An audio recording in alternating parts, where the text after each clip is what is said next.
ઉના 30 વર્ષથી હું ક્રાઇમનો બેતાજ બાદશાહ છું. કાળુ રાઠોડ, ધારાસભ્ય ઉના. આ શબ્દો છે ઉનાના હાલના ધારાસભ્ય કાળુ રાઠોડના.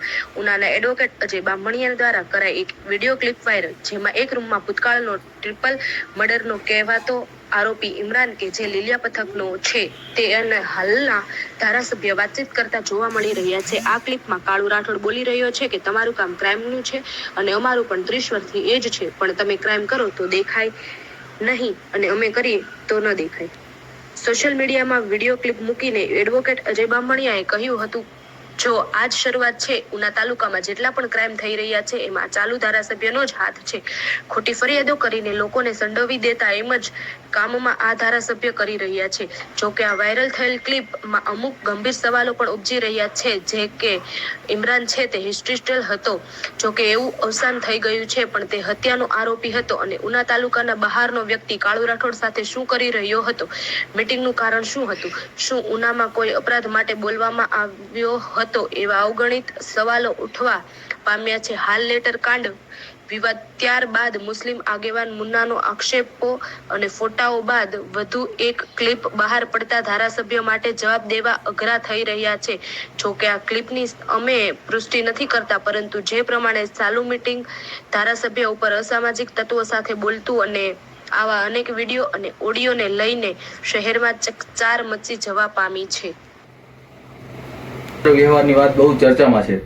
જે પત્રમાં લખ્યું છે કે કાળુભાઈને ભગાઉકા જાદવે જે જેલમાંથી પત્ર લખ્યો છે એમાં 29 લાખ રૂપિયા દારૂના દેવાના બાકી છે. એ હમણાં ફૂલ ચર્ચામાં છે. એમાં કાળુભાઈના કોલ રેકોર્ડ ચેક કરો તો શું થાય શું ન થાય એ સરકારને ખબર પડે. અને હું એક આજે વિડીયો ક્લિપ જાહેર કરું છું.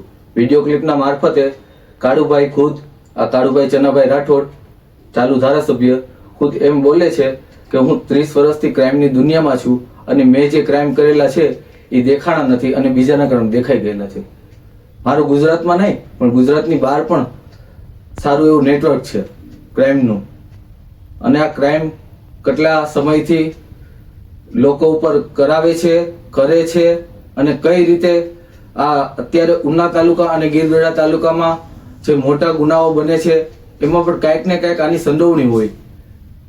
કોકને ખોટી રીતે સંડોવી દેવા, એમાં એના નામ જાહેર કરવા, ગુનામાં એફઆઈઆરમાં નામ નોંધાવવા અને પછી નામ નોંધાવીને પછી સમાધાન કરી અને એફઆઈઆર પાછી ખેંચી લેવાની. આનો એક પ્રકારનો ધંધો થઈ ગયો છે. હું એક આપને ક્લિપ આજે મોકલું છું, એમાં એ બોલે જ છે બધું. આપ ક્લિપમાં જોઈ શકો છો. મને તો એવું પણ લાગે છે કે આ ભૂમાફિયાઓ, આ ખનીજ ચોરી, પછી આ રેશનિંગના ધંધા કરે છે, વરલી મટકાના ધંધા, એ કંઈક ને કંઈક આ કાળુભાઈ ચનાભાઈ રાઠોડ એની સાથે જોડાયેલા હોય. મને એવું પણ લાગે છે. હવે હું ક્લિપ આપ લોકોને જાહેર કરું સોશિયલ મીડિયાના મારફતે. આપ જોઈ લેજો, પછી જ નક્કી કરજો કે શું છે કે શું નહીં. આ કાળુભાઈ શું કરી શકે. અને આ તો એક સેમ્પલ પ્રૂફ છે. બીજા આના વગરના ઘણા મારી પાસે પ્રૂફ છે. ક્યાં ક્યાં એને શું કર્યું, શું નથી કર્યું, કોની યારે ઝઘડો કર્યો, કોના ઝઘડામાં ખોટી રીતે નામ નખાવ્યા. પોતે તો કાંઈ બહાર નથી પડતા, પણ એના મળતિયાઓ મારફતે ઘણું ખરું કરાવે છે. જો આજે હું અજય બામણિયા આ ક્લિપ જાહેર કરું છું.